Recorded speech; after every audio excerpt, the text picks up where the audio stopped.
तसव्वुर ही नहीं। कौन? अबू बकर सिद्दीक रदी अल्लाह तआला अन्हु जब खलीफतुर रसूल बने ना, तो चंद दिनों के बाद बाजार में रोजगार की तलाश में निकले, काम काज की तलाश में निकले। हजरत अबू बकर सिद्दीक रदी अल्लाह तआला अन्हु, जनाब उमर का सामना हो गया। इला आइना मा तुरिद या खलीफतुर रसूल, ए रसूलुल्लाह के खलीफे कहाँ जा रहे हैं? तो आपने फरमाया कि उमर, मेरी बीवी है, बच्चे हैं, उनकी जिम्मेदारी मेरे कंधों पर, तो मैं रोजगार पे जा रहा हूं, कुछ कमाने जा रहा हूं। तो फरमाया अगर आप रोजगार पे जाएंगे तो उमूर खिलाफत तरतीब कौन देगा? वापिस चलिए। मस्जिद नबी शरीफ में ले आए, जगह सहाबा को बिठाया, मसला सामने रखा, तय ये पाया कि फिर उजरत मुकर्रर की जाए, बैतुल माल के माल से उजरत यानी तनहा मिलेगी, रोजाना यौमिया जो है वो दिया जाएगा। अल्लाह अकबर, कितना यौमिया होना चाहिए? अहबाब ने अपनी अपनी मुशावरत दी। जब सब मुशावरत दे चुके तो हजरत अबू बकर सिद्दीक खुद बोले, फरमाया इस वक्त मदीनतुल मुनव्वरा में जो मजदूर की मजदूरी है बस उतना मुझे दिया जाए, मैं उसमें गुजारा करूंगा, मजदूर की मजदूरी के बराबर उतनी उजरत। एक दिन जुमा पढ़ा के घर में आए, अपनी बीवी से कहा कि मीठा खाने को दिल करता है।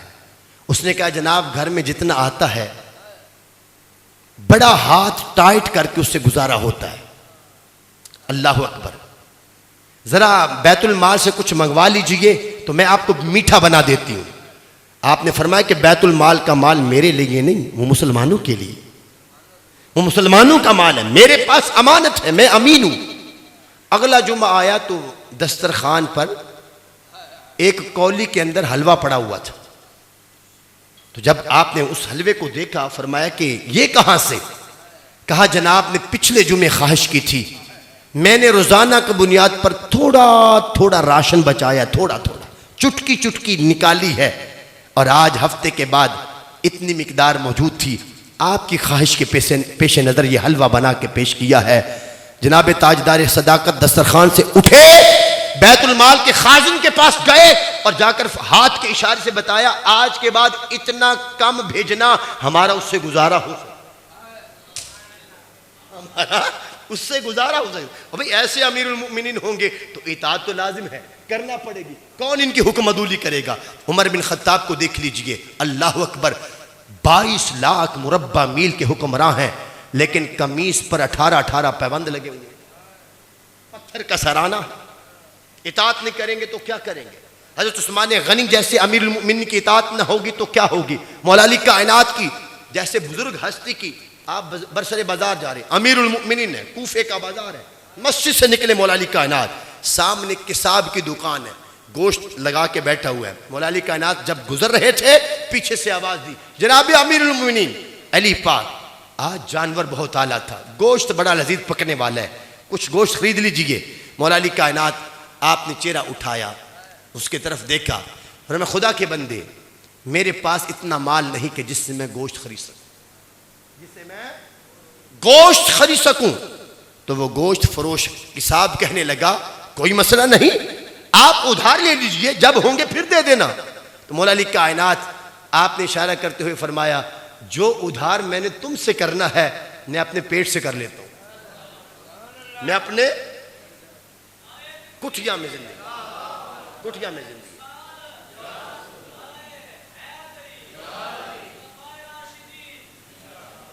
हज़रत अबू बकर सिद्दीक रज़ी अल्लाह ताला अन्हु जब खलीफतुर रसूल बने तो आपने इस्लाम के दायरा-ए-कार को जजीरा नुमा अरब से उठा करके इराक के अजम तक पहुंचा दिया।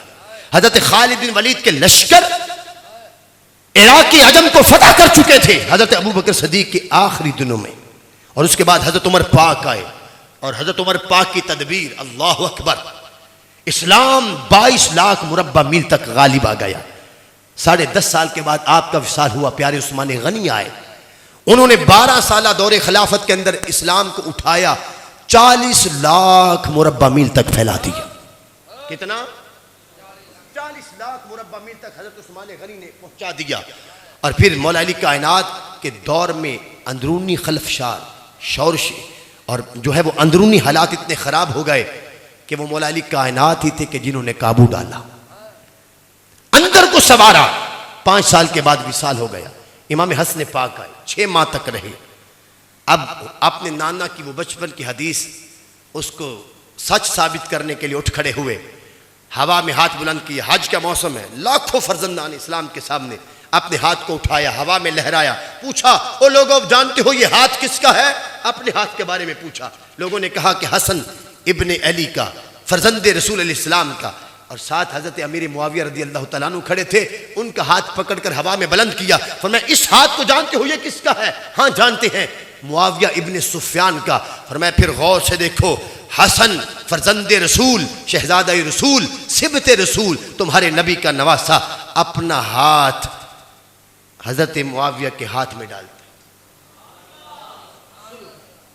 सुलो करता है। इमाम हसन पाक दूर अंदेश साहब फरासत समझते थे जो खारजी फतूहात का सिलसिला रुक गया है, इस्लाम के वसी तर मफाद की खातिर सुलह करनी है। और क्यों ना करूं, अभी छोटा सा था, हुजूर के साथ मिंबर पे बैठा था, तब मेरे नाना ने सहाबों को मुखातिब करके फरमाया था मेरा ये बेटा सैयद है, आगे जाकर मुसलमानों की 2 बड़ी जमातों में ये सुलह करवा देगा। अब जब सुलह हुई तो 20 साल हजरत अमीर मुआविया के दौर में इस्लाम 40 लाख मुरब्बा मील से उठा और सन 60 हिजरी तक 60 लाख मुरब्बा मील तक इस्लाम फैल गए। इस्लाम की फतूहात का दौर है।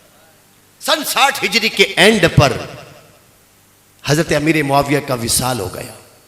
कौन अमीर मुआविया? जो हसन पाक इमाम हुसैन की इस कदर इज्जत और ताजीम करते थे, जब कभी मुल्क शाम में इमाम हसन हुसैन मिलने चले जाते तो हजरत अमीर मुआविया का जो अंदाज था वो खुलफाए राशिदीन से ज़रा थोड़ा हट के था। खुलफाए राशिदीन तो ज़मीन पे लेट जाया करते, पत्थर का सराना बना लिया करते, फटे कपड़े पहन लिया करते थे, लेकिन हजरत अमीर मुआविया वो ठाठ बाट का लिबास पहना करते थे, तख्त बनाया हुआ था, तख्त पे बैठा करते थे। जब इमाम हसन हुसैन आप तशरीफ ले जाते तो हजरत अमीर मुआविया उतने दिन तख्त पे नहीं बैठते थे, इमाम हसन हुसैन को बिठाते थे, खुद नीचे बैठते थे, खुद नीचे बैठा करते। अल्लाहु अकबर। इमाम हसन हुसैन रदी अल्लाह तआला जब वापिस आने लगते तो बड़े भारीपन तहाइफ हजरत अमीर मुआविया पेश किया करते और फिर इस पे फख्र किया करते कि मैं हुजूर के शहजादों को न्याज पेश कर रहा हूं, आका के शहजादों को न्याज पेश कर रहा हूं। एक मौका पर इमाम हसन को और इमाम अली मकाम को हजरत अमीर मुआविया ने 1 लाख अशरफी तोहफे के तौर पे पेश की। कितनी? और जब वापिस शहजादे निकले तो बाहर दरबार के खारजी दरवाजे तक हजरत अमीर मुआविया नंगे पांव साथ चले छोड़ने के लिए, और आगे जो दरबान खड़ा था ना, उस दरबार ने दोनों शहजादों के पापोश नालैन पाक इमाम हसन हुसैन के और इमाम हसन हुसैन के सीधे करके रखे। जो दरबान था, जो चौकीदार था, और जो 2 लाख अशरफियाँ अभी अभी हजरत अमीर मुआविया ने बतौर तोहफा दी थी, इमाम हसन हुसैन ने वो 2 लाख अशरफियाँ जूता सीधे करने वालों को दी थी। हजरत अमीर मुआविया हैरान होकर कहने लगे शहजादों, तुमने गुथलियां खोल के देखी भी नहीं है, ये बहुत बड़ी रकम थी, 2 लाख अशरफियां हैं। मुस्कुरा के फरमाया 2 लाख है तो क्या हुआ, ये बेचारा मजदूर जो मोहब्बत पेश कर सकता था इसने वो किया है, जो हम कर सकते थे हमने वो किया है। हमने तो भाई सन 60 हिजरी तक के हालात तो थे ये, आंखों के तारे थे, सब सहाबा के दिल के सहारे थे इमाम हसन हुसैन। फिर जब इनका विसाल हुआ सन 61 हिजरी के आगाज में यजीद पलीद मनहूस तख्त नशीन हुआ तो इस्लाम पर काले बादल उमड़ के आ गए, इम्तिहान शुरू हो गया। अब तक तो इस्लाम की तरक्की का दौर था, राज का दौर था, हाकमियत का दौर था, काबा की रौनकों को कोई खतरा नहीं था, जमीनें झुक रही थी, मुसल्ले आबाद थे, मोहल्लों में हया थी, खवातीन के सरों पर रिदा थी, सब कुछ ठीक था। लेकिन जब यजीद पलीद आया, शराबी है, कबाबी है, बेनमाजी है, औरतों का नाच गाना करवाता है, म्यूजिक सुनता है, डांस करवाता है, बंदरों के खेल तमाशे अपने दरबार में करवाता है, कुरान की बात की जाए मजाक उड़ाता है, अपनी मर्जी को शरीयत बनाता है। ये जब मनहूस शख्स तख्त नशीन हुआ तो फिर मेरे इमाम उठे, फिर मेरे इमाम, ये फिक्री पैगाम है और गुफ्तगू का आखिरी मरहला है। आप सैयदुल शुहदा कैसे हैं? शहीदों के आप इमाम कैसे हैं? शहीदों की सिरदारी कैसे मिली? सन 60 हिजरी तक इताअत का दौर है, फरमाबरदारी का दौर है, हाँ में हाँ मिलाने का दौर है। कोई एक भी ऐसा नहीं आया जिसकी नाफरमानी की जा सके। सब अल्लाह के नबी के तरबियत याफ्ता आए, सब अल्लाह के नबी के तरबियत याफ्ता आए हैं। नस्लें बदल चुकी हैं, सहाबा की औलादों की औलादें आ चुकी हैं, औलादों की औलादें बन चुकी हैं। अल्लाह अकबर, ताबईन का दौर है, सहाबा भी मौजूद हैं। अब तक जी में जी मिलाने का दौर था। ये जो मनहूस आया है, इसके लिए एक नए उसवे की जरूरत है, एक ऐसी हस्ती की जरूरत है जो इसके सामने डटकर दुनिया को एक नया पैगाम दे, जो आमरीयत के सामने डटना सिखा दे, जो डिक्टेटर के सामने हिम्मत से लड़ना सिखा दे। अब वो उसवा कौन पेश करेगा? वो मुसल्ला से उठने वाला मेरे आका का नवासा इमाम हुसैन पेश करेगा। और मेरे इमाम ने पेश किया, मेरे इमाम ने बताया। अगर आपको मैं ये जो सारी पिछली गुफ्तगू सुना चुका, अगर आप समझ पाए हैं 60 लाख मुरब्बा मील तक इस्लाम की हुक्मरानी है। किसकी? हजरत उमर बिन खत्ताब के दौर में, बहुत पहले, ये तो सन 61 हिजरी है ना, बहुत पहले सुपर पावरों के सर कुचल के रख दिए गए थे। किसरा फतह, रूम फतह, कैसर फतह, उनकी बड़ी बड़ी सल्तनतें वो फतह हो चुकी थी। तो मुझे आप अगर सारी गुफ्तगू समझे हैं तो मुझे आप बता सकते हैं कि यजीद जिस तख्त पे बैठा था वो उस जमाने की सबसे पावरफुल हुकूमत थी, सुपर पावर। कह सकते हैं सुपर पावर? बोलिए, कह सकते हैं? वो सुपर पावर थी जिसके मुकाबले में इमाम हुसैन आए। और इमाम हुसैन ने आकर बताया, वो बदबख्त, कोई अबू बकर सिद्दीक जैसा हो तो हम हाथ बांधते, कोई उमर बिन खत्ताब जैसा हो तो हम आगे बढ़कर अमीर मुमिनीन कह के सलाम बुलाते, कोई हजरत उस्मान गनी जैसा हो तो हम दरवाजों पे दरबान बन के पहरेदार बन जाते, कोई बाबा अली जैसा हो तो आंखें रास्ते में बिछाते हैं, कोई अमीर मुआविया जैसा कदर शनास हो तो फिर भी सीने से लगाते हैं, और तेरे जैसा मनहूस हो तो फिर सर दाद न दाद दस्त दर दस्त यजीद, फिर हाथों में हाथ नहीं देते, फिर हाथों में हाथ डालते हैं और बताते हैं कि कुरान मुअत्तल होने के लिए नहीं, शरीयत मनसूख होने के लिए नहीं, रिदाएं छीनी नहीं जाएंगी। इस्लाम को जरूरत पड़ी, आज इस्लाम को खतरा लाहिक हो गया। हम सब इस्लाम की औलाद हैं। हम कौन हैं? हम इस्लाम की क्या है? औलाद है। हम इस्लाम की क्या है? आपने ये लफ्ज सुना पढ़ा होगा, ए फरजंदान इस्लाम। फरजंद किसको कहते हैं? बेटे को। फरजंद किसे कहते हैं? ए फरजंदान इस्लाम, ए इस्लाम के बेटो, ए दुख्तरान इस्लाम, ए इस्लाम की बेटियों। जिसने कलमा पढ़ा वो इस्लाम का बेटा है, औरत है तो वो इस्लाम की बेटी है। आप जानते ना कि माँ बाप के कितने हुकूक होते हैं औलाद पर, समझते हैं ना? अगर कोई औलाद अपने माँ बाप के हुकूक को पूरा ना करे तो क्या माँ बाप उससे राजी होते हैं? बोलिए, माँ बाप उससे राजी होते हैं? तो हम इस्लाम की औलाद हैं। इस्लाम आज बेघर है, इस्लाम आज माअज़ल्लाह बेवुक़्फ़त है, इस्लाम का आज राज नहीं है। आज जिद्दियत, बर्बरियत, जुल्म हर तरफ आश्कारा है। इस्लाम पुकार पुकार के कहता है, ओ मेरे मानने वालों तुम कहां हो? जैसे हुसैन ने आगे बढ़कर मेरी आबरू को बचाया था, आओ हुसैन के मानने वालों तुम मेरा अलम पकड़ो और मुझे दुनिया में गालिब कर दो। इस्लाम आज हमसे भी यही तकाजा करता है जो इमाम हुसैन से तकाजा था। इमाम अली मकाम बिला वजह मुसल्ले रसूल से नहीं उठ खड़े हुए थे। शहर रसूल को कौन छोड़ना पसंद करता है? लोग 8वीं जिलहिज्जा को मिना में हज का हिराम बांध के जा रहे हो और इमाम पाक मक्का से निकल रहे हो, करबला की राहों के मुसाफिर बन रहे हो। नहीं नहीं, खुद नहीं उठे, इस्लाम ने पुकारा है, इस्लाम ने बुलाया, हुसैन मैं लुट रहा हूं, मेरे बेटे लुट रहे हैं, मेरी बेटियों के सरों से यजीद ने चादरें छीन ली है, मेरे तशख्खुस को खराब करना शुरू कर दिया है।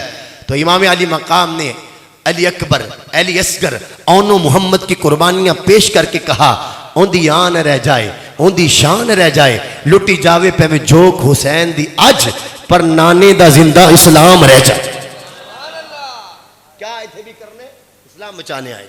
क्या बचाने आए थे?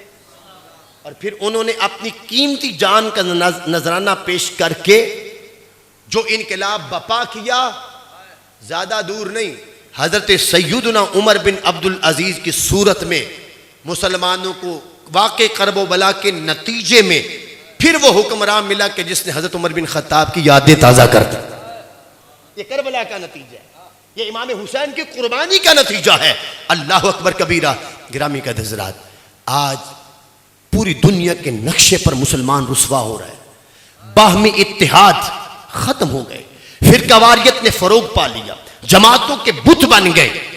हमने अपने पीरों को माअज़ल्लाह पूजना शुरू कर दिया, अपने कायदीन की हर बात को माअज़ल्लाह नबी की बात जैसी वक़्त और अहमियत देना शुरू कर दी। ऐसा नहीं है। इकबाल ने 100 साल पहले तड़प के कहा था कि अगरचे बुत है जमातों की आस्तीनों में, मुझे है हुक्म अज़ां ला इलाहा इल्लल्लाह। और ये नगमा फसले गुलो लाला का नहीं पाबंद, बहार हो के खिजां ला इलाहा इल्लल्लाह। इस्लाम बेघर है, इस्लाम अजनबी है, इस्लाम परदेसी है, इस्लाम की हाकमियत नहीं है, इस्लाम बेवकूफ़ हो गया। इस्लाम के मानने वालों को माअज़ल्लाह गाजर मूली समझकर काटा जा रहा है। इराक वीरान हो गया, फलस्तीन उजड़ गया, गजा की बस्ती को मस्मार कर दिया गया, शाम पर हमले शुरू हो चुके हैं, अफगानिस्तान पर 22 साल 40 मुल्कों की फौजों ने मिलकर बर्बरियत की है। मुसलमान बट गए, मुसलमान छट गए, और उधर प्यास के लिए, पानी की बूंदों के लिए गजा के बच्चे तड़प तड़प कर जाने दे रहे हैं, बिलक बिलक कर, सिसक सिसक कर अपनी जानों अल्लाह की राह में पेश कर रहे हैं। इधर कतर है, उधर सऊदी अरेबिया है, इधर जनाब उर्दन है, उधर जनाब इराक की सरहद है, दरमियान में लुट-पुट रहे हैं तो मुसलमान लुट-पुट रहे हैं। अल्लाह अकबर कबीरा। उस वक़्त के बड़े जाबिर जालिम ने, दरिंदे सिफ्त ने, उसने आगे बढ़कर ईरान को कुचलना चाहा। ईरान ने जवाबी कार्रवाई की। वो इसराइल जिसने अपनी नस्ल नौ को यह पैगाम दे दिया था, बेगम हो जाओ, बेफिक्र हो जाओ, दुनिया की कोई ताकत ऐसी नहीं है कि जो इसराइल को तस्खीर कर सके, जो तुम्हें फतह कर सके, जो तुम पर मज़ाइल दाग सके। तुम हिफाजत के उस खौल में हो, दुनिया की कोई कुव्वत इस खौल को तोड़ नहीं सकती। मुसलमान तो दूर की बात है, मुसलमानों को तो हमने तकसीम कर दिया, ये बट गए हैं, ये नहीं उठेंगे। अल्लाह अकबर कबीरा। फिर ईरान ने, दुनिया को मालूम है, चंद मुल्कों की मदद से जो जवाबी कार्रवाई की, मज़ाइल दागे, गिरे।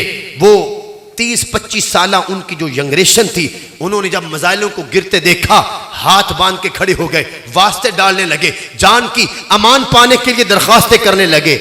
और ये मुसलमान है जिसके दिल में ईमान है, जज्बा शहादत है। उधर फलस्तीन के एक एक घर के 18-18 बच्चे, बूढ़े जवान शहीद होते हैं, तो घर का सरबरा दादा खड़ा होता है, कभी नवासे को कहता है नाना, कभी पोते को कहता है दादा, जाना रसूलुल्लाह की बारगाह में मेरा भी सलाम अर्ज करना। अपने हाथों से लाशें उठाए जा रहे हैं। अल्लाह अकबर कबीरा। वो शहीद होकर कामयाब हो रहे हैं, और हम जो बाकी हैं, हम इम्तिहान में हैं। इम्तिहान हमारा है। मुसलमानों उठो, उसवे हुसैनी पर अमल करते हुए हमें मुत्तहिद होना है। फिर कवारियत की आग जो सुलग चुकी है, इससे आगे बढ़ना है, कौम बनना है, कौम में रसूल हाशमी बनना है। अल्लाह अकबर कबीरा। बताना ये चाहता था, इस दौरान इसराइल की मदद को कतर वाले शहजादे, मुसलमान, कतर मुल्क जो है वो मुसलमानों का है, पूरा एक जहाज मदद के लिए भेजते हैं। फलस्तीन में नहीं, ईरान में नहीं, इसराइलियों की मदद के लिए। वज़ा में तुम हो नसारा, इकबाल ने 100 साल पहले कहा था, वज़ा में तुम हो नसारा तो तमद्दुन में हुनूद। ये मुसलमान है जिन्हें देख के शर्माए यहूद। 2 महीने पहले वो बदबख्त दुनिया का बदमाश ट्रंप जो है वो अरब अमारात के दौरे पे आता है। 13,357 अरब डॉलर इंसाफ की तगोरियों से अपनी झोली में डालकर चलता बनता है। 13,357 अरब डॉलर। पाकिस्तान के पास इतना पैसा हो तो 44 साल तक पाकिस्तान अपने सारे कर्जे उतारकर 44 साल का बजट आगे चला सकता। इतनी बड़ी रकम हथिया करके। किन से? मुसलमानों से, अहले अरब से। 100 साल पहले अल्लामा इकबाल को एक फिक्र थी, अंदेशा था इकबाल के जहन में। इकबाल 100 साल पहले कह रहे थे कि ये फाका कश जो मौत से डरता नहीं जरा, रूहे मुहम्मद इसके बदन से निकाल दो। अभी निकली नहीं। 100 साल पहले रूह बाकी थी, ईमान बाकी था, गैरत बाकी थी, मुसलमान के दिल में मुसलमान का एहसास बाकी था। मैंने तड़प के कहा, इकबाल तू आज होता तो तेरा सीना छननी होता था, तेरा कलेजा मुंह को आता। जो तूने 100 साल पहले अंदेशा महसूस किया था, उजड़ चुके अरब, बिक चुके अरब, जमीर मर चुके अरबों के, वो बदमाश के आने पर अपनी नौजवान बेटियों के सरों से रिदाएं उतार कर यजीद बनकर वो नक्शा पेश कर रहे हैं, नचवा रहे हैं, इस्तिकबाल कर रहे हैं। इकबाल 100 साल पहले जो तुझे खतरा लाहिक हुआ था, खदशा लाहिक हुआ था, हमने वो मंजर अपनी आंखों से देखे हैं। इकबाल तुम कह रहे थे कि यहूदी ये चाहता है, ईसाई ये चाहता है मुसलमान के बारे में कि ये फाका कश जो मौत से डरता नहीं जरा, रूहे मुहम्मद इसके बदन से निकाल दो। देखकर अरब को फरंगी तखय्युलात, दीन को हिजाजो यमन से निकाल दो।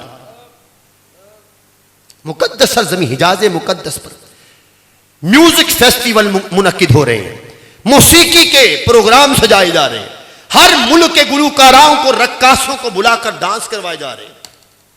जद्दा में, रियाज के बड़े बड़े प्लेटफॉर्म्स पर बेहयाई के अड्डे खोले जा रहे हैं, शराब आम की जा रही है उस अर्ज़े मुकद्दस पर कि जिस अर्ज़े मुकद्दस के जगह जगह मेरे मुस्तफा के कदमों के निशान है। मैं कहता हूं क्यों नहीं बोलता इमाम काबा? इमाम काबा को कुरान की आयतें भूल गई, हुजूर की हदीसें भूल गई। आका ने तो फरमाया था कि तुम बनु इसराइल के उलमा की तरह न बन जाना, तुम जरूर नेकी का हुक्म देते रहना, बुराई से मना करते रहना। लेकिन ट्रंप के आने से 4 दिन पहले काबा का इमाम, काबा का बड़ा इमाम खुतबा देता है, अश-शेख अब्दुर्रहमान अस-सुदैस, और वो अपनी कौम के जज्बात को काबू करते। जज्बात तो है ही नहीं, फिर भी वो खुतबा देता है, कहता है हमें अपने सलातीन के खिलाफ नहीं जाना, हमें अपने बादशाहों के खिलाफ नहीं जाना। बादशाहों का मेहमान हमारी ममलकत का मेहमान है, हमने इज्जत करनी है। बाकायदा कौम के ज़हन को बनाया जा रहा है, बादशाहों के खिलाफ नहीं जाना। इकबाल ने 100 साल पहले, किसी ने पूछा था अल्लामा इकबाल से इमाम कौन होता है? हम कहते इमाम हुसैन, इमाम हसन। इमाम होता कौन है? लफ्ज़ इमामत सजदा किसको है? तो अल्लामा इकबाल ने कहा था तूने पूछी है मुझसे इमामत की हकीकत, तूने पूछी है मुझसे इमामत की हकीकत। खुदा तुझे मेरी तरह साहिबे असरार करे। जो राज अल्लाह ने मुझ पे खोला ना कि इमाम होता कौन है, इमाम का काम क्या है, खुदा तुझे मेरी तरह साहिबे असरार करे। है वही तेरे जमाने का इमाम बरहक जो तुझे हाजिर मौजूद से बेजार करे और मौत के आईने में दिखला के तुझे रुखे दोस्त जिंदगी और भी तेरे लिए दुश्वार करे और फकर की शान चढ़ा के, और कहा कि देकर एहसास जिया तेरा लहू गरमा दे। जिसकी तकरीरें फकत ये ना हो कि साले सवाब कुल कर लो, साता कर लो, 40वां कर लो, 11वीं कर लो, 12वीं कर लो, ये अपनी जगह सारे मुस्तहब्बात ठीक है, लेकिन उम्मत को इस वक्त और चैलेंज का सामना है। चिल्ले पे जाना और है, असलहा उठाकर दुश्मन के सामने सीना सफर होना ये और है। निकल कर खानकाहों से अदा कर रस्म शब्बीरी। इकबाल की रूह पुकार पुकार के कहती उठ गुलाम हुसैन बन जा, शब्बीर के नक्शे कदम पे चल। मैंने कहा इकबाल क्या मिलेगा? इकबाल कहते समझा नहीं, मकाम में अब्दी है मकाम में शब्बीरी। तो हुसैन का खादिम बन, तो हुसैन का गुलाम बन, मिटेगा नहीं, हमेशा के लिए चमक जाएगा। मकाम में अब्दी है, मकाम में शब्बीरी, बदलते रहते हैं अंदाज कूफी और शामी। उठ इकबाल ने कहा था काफिला हिजाज में एक हुसैन भी नहीं। हुसैन तो किसी बदबख्त की बात नहीं करता, हुसैन तो किसी बदबख्त के मुंह नहीं लगता। हुसैन ने तो जान दी है, ईमान बचाया है, इस्लाम बचाया है। ओ हुसैन के मानने वालों तुम्हें क्या हो गया? हुसैन ने तो टकराना सिखाया है, हुसैन ने तो हिम्मत और दलेरी दी है, हुसैन ने तो जुल्म और बर्बरियत के जबड़े तोड़ना सिखाया है। और तुम बिक गए हो, तुम बिछ गए हो, तुम कुफर के सामने लेट गए हो। तुमने अपना अब्बू जी कह दिया उसको, तुम उसके आने पर सब कुछ उसकी झोली में डाल रहे हो, अपनी बच्चियां नचवा रहे हो, गुलकारों को रक्कासाओं को बुला करके उनके हाथों। ये आपके इंडिया का जो एक फिल्म स्टार है जिसका नाम सलमान खान है, सऊदी अरेबिया में जब ये गया है तो एयरपोर्ट से उतरते इसके हाथों का वो लिया गया, टच लिया गया, और फिर उस टच को सोने के साथ बना करके बतौर एक बहुत बड़ी अलामत के एक बड़ी जगह पे आवेजा किया गया कि ये सलमान खान के हाथों का अक्स। इन्ना लिल्लाहि व इन्ना इलैहि। बर्बाद गुलिस्ता करने को बस एक ही उल्लू काफी है। हर शाख पे उल्लू बैठा है, अंजामे गुलिस्ता क्या होगा? इकबाल ने 100 साल पहले कहा था काफिला हिजाज में एक हुसैन भी नहीं, अगरचे है ताबदार अभी गैसुए दिजला व फुरात। 100 साल पहले इकबाल ढूंढ रहे थे कोई एक तो हुसैनी हो, कोई एक तो हुसैन की फिक्र वाला हो, कोई एक तो कमरे हिम्मत बांधे। मैंने एक जगह पे ये तकरीर की तो एक साहिब मेरे पास वो आए, कहने लगे मौलाना साहब आपके जज्बात अपनी जगह, लेकिन आपने काबा के इमाम को बुरा कह दिया, आपने जो है वहां के हरमैन शरीफैन के आइम्मा को बुरा कह दिया, वहां उनकी ड्यूटी अल्लाह ने लगाई है। मैंने कहा तेरे पास ये सनद कहां से आई है? तेरे पास ये सनद कहां से आई है? नहीं देखे वहां का माहौल और है, यहां का माहौल और है, यहां दीन आजाद है, वहां पर उन पर पहरे हैं। आप नहीं जानते कि शेख आले सऊद वो एक इमाम बोला था, खिलाफ बोला था, और उसको मिंबर से पकड़कर फौजियों ने फौरन उतार लिया था। आज तक उसका नाम और निशान नहीं मिल रहा, आज तक उसका पता नहीं है। मैंने कहा वो जो एक बोला था इकबाल उसी को ढूंढ रहे थे कि काफिला हिजाज में एक हुसैन भी नहीं। अगर इकबाल होता तो कहता वो मुझे एक हुसैनी मिल गई। वो जो बोला था वही हुसैनी है, जो बोल रहा था वही हुसैनी है, जो नहीं बोल रहा वो हुसैनी नहीं है, वो हुसैनी नहीं है। वो जितना जुब्बा महंगा क्यों ना पहने, वो जिस मनसब पर क्यों ना हो, वो कितना बड़ा इमाम क्यों ना हो। मेरे शायर मशरक ने कहा था तूने पूछी है मुझसे इमामत की हकीकत, खुदा तुझे मेरी तरह साहिबे असरार करे। है वही तेरे जमाने का इमाम बरहक जो तुझे हाजिरों मौजूद से बेजार करे और देकर एहसास ज़िया तेरा लहू गरमा दे। जो तुझे बताए कि शाम उजड़ गया, बर्मा उजड़ गया, बोस्निया उजड़ गया, बर्मा में मुसलमानों का गोश्त काटा गया, ईरान को छलनी किया गया, ईरान से चुन चुन के मर्दों को शहीद किया गया, बच्चे हैं या औरतें हैं। और अब अफगानिस्तान का देख लो, अगली तैयारी किसी और मुल्क की है, फिर उसके बाद बारी किसी और मुल्क की है। वो तुझे तैयार करे, उठ मुसलमान, टकरा मुसलमान, बढ़ मुसलमान। और ये जो जिन पर हमने आसे उम्मीदें रखी हुई है ना, ये जिन पर हमने, ये हमारे अरबाब इक़्तिदार मौलवी साहब दुआ पे दुआ, मैं भी दुआ करता हूँ, मौलवी दुआ किए जा रहे, या अल्लाह पाक हमारे हुक्मरानों को गैरत ईमानी दे, एहसास मुसलमानी दे, इन्हें गजा का साथ देने की तौफीक दे। नहीं आए, इनमें यह एहसास नहीं आएगा। मैं कुरान की रोशनी में बात करता हूं। पहला पारा, पहला हजरत बनु इसराइल में से हजरत हुज़कैल या हुज़ैल, हजरत हुज़ैल अलैहिस्सलाम के पास, या बाज़ ने कहा हजरत उज़ैर अलैहिस्सलाम के पास कौम आई और आकर कहने लगी कि आप हमारे लिए एक बादशाह मुकर्रर कर दे, उसकी सरपरस्ती में हम जो है वो जिहाद करेंगे अल्लाह की राह में। उन्होंने कहा कि हजरत हज़कील, जी हजरत हज़कील है, तो उन्होंने कहा कि जनाब नबी ने कहा कि अगर मैं बादशाह मुकर्रर कर दूं मुमकिन है कि तुम फिर जाओ अपने बात से। उन्होंने कहा हमें क्या है, हमें हमारे घर से निकाला जा रहा है, शहरों को वीरान किया जा रहा है, हम लड़ेंगे अल्लाह की राह में।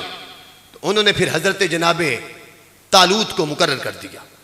अब हजरत तालूत बकरियों के चरवाहे थे, कौम के वडेरों को, चौधरियों को, सरदारों को फिक्र लाई को, उन्होंने कहा लो जी बकरियों का चरवाहा हम पर बादशाह बना दिए। ये को करने वाली बात है? अल्लाह के नबी ने समझाया ये इंतखाब मेरा नहीं, रब का हुक्म है। और अल्लाह ताला ने इस शख्सियत को जिस्म भी दिया है, क़यादत के सारे जौहर भी दिए है, दलेरी भी दी है, बहादुरी भी दी है। इसके पास इमामत क़यादत के सारे हुनर मौजूद हैं, कौम मानने के लिए तैयार नहीं। फिर कुरान कहता है कि अल्लाह के नबी ने अपनी कौम को मनाया कि तुम्हारे पास जो ताबूत सकीना था, जिसमें हज़रत मूसा की, हारून अलैहिस्सलाम की, जनाबी यूसुफ अलैहिस्सलाम की निशानियां हैं, अगर वो ताबूत जो बख्ते नसर तुमसे छीन के ले गया था, अगर वो वापिस आ जाए, अभी फरिश्ते उठा के ले आए, तो तालूत को मानोगे? कौम ने कहा लो जी ये ठीक है, अगर वो ताबूत वापिस आ जाए तो हम मान जाएंगे। अल्लाह अकबर, ताबूत वापिस आ गया, कौम को बदले नखास्ता मानना पड़ा, लश्कर रवाना हुआ। अब गर्मी की शिद्दत है, सफर की तवालत है, भूख है, प्यास है, गजब की प्यास लग गई। आगे एक नहर है, नहर, वो इनकी आजमाइश है। और उस नबी ने कहा कि अभी अल्लाह ताला तुम्हें एक नहर से आजमाएगा, जिसने उस नहर से पानी पी लिया पेट भर के, फलैसा मिन्ना, वो चाहते हुए भी हमारे साथ चल नहीं सकेगा, वो चाहते हुए भी लड़ नहीं सकेगा। अब घर से सारे जो निकले लड़ने के लिए निकले। अल्लाह ताला का कुरान, जब वो उस नहर पर पहुंचे, फशारिबू मिनहुम, सब ने पानी पी लिया, इल्ला कलीलम मिनहुम, सिवाय 313, सिवाय 313 ने नहीं पिया, बाकी सब ने पी लिया। और जब जिन्होंने पानी पिया, जब वो जालूत और उसके लश्कर के सामने गए तो कहने लगे ला ताक़तनल यौमा बिजालूत व जुनूदी, हम आज जुलूत और उसके जुंद लश्कर के साथ लड़ने की ताकत नहीं रखते। जिन 313 ने उस नहर से नहीं पिया था, वो कहने लगे हम जो है लड़ने के लिए हम आएंगे मैदान में, अल्लाह की मदद हमारे साथ उतरेगी। ऐ अल्लाह तो हमारे कदमों को साबित रख और हमारी मदद कर। फिर जंग हुई और इन लड़ने वाले 313 में हजरत दाऊद अलैहिस्सलाम भी थे। हजरत दाऊद अलैहिस्सलाम ने अपनी गुलेल में पत्थर रखकर, वो इतना बड़ा जिस्म, जालूत टाइटैनिक से बड़े जिस्म रखने वाला, आपने वो घुमा करके अपनी गुलेल को बिस्मिल्लाह अल्लाहु अकबर कहकर जनाब दाऊद अलैहिस्सलाम ने वो पत्थर फेंका, उसकी कनपट्टी पे लगा, खोपरी उड़ती हवा में नजर आई। रब ने वो बम बना के उसके ऊपर गिराया। जब जालूत गिरा तो लश्कर ने दौड़े लगा दी। अल्लाह ने उस वक़्त के मुसलमानों को फतह अता फरमा दी।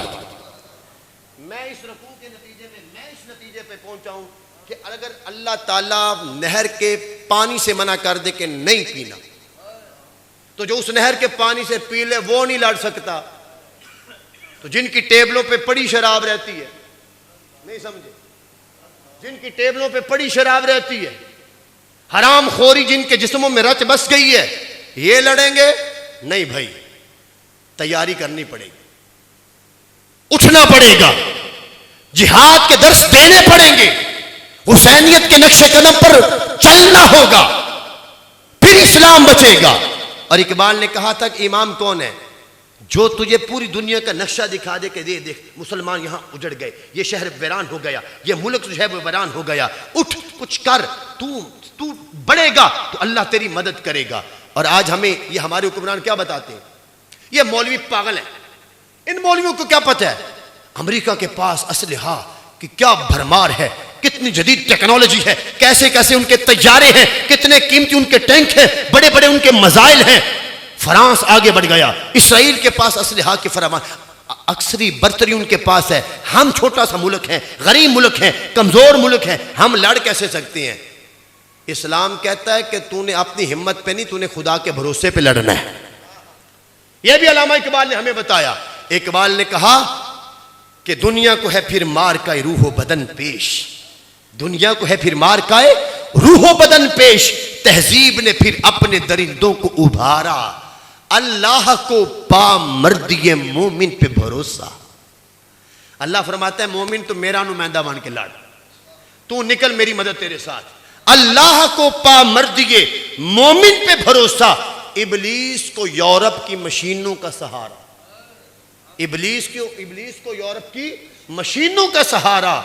तकदीर उमम क्या है कोई कह नहीं सकता।